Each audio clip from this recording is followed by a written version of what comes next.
আলহামদুলিল্লাহ, আজকে আমরা আমাদের সম্মানিত যাত্রীদেরকে নিয়ে বীরে বদর যাওয়ার পথে বীরের আওহায় আসছি। বীরের আওহা এটা বদর যাওয়ার পথে মদিনা শরীফ থেকে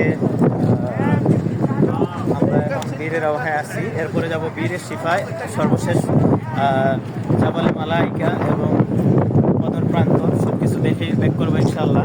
বীরের আবহাওয়া এখানে আল্লাহ রসুল সাল্লাল্লাহু আলাইহি ওয়াসাল্লাম বদর যুদ্ধ থেকে ফেরার পথে এক রাত্রি যাপন করেছিলেন সাহাবায়ে কেরামদেরকে নিয়ে। আল্লাহ রসুল সাল্লাল্লাহু আলাইহি ওয়াসাল্লাম এই কূপের পানি পান করেছিলেন এবং বিভিন্ন বর্ণনায় আসছে যে মিশর এবং শাম থেকে প্রাচীনকালে মক্কা মদিনা সফরকালে এখান দিয়ে প্রায় 70 জন নবী রাসূল এই কূপের পানি ব্যবহার করেছেন। বিশেষ করে মুসা আলাইহিস সালামের কথা উল্লেখ আছে।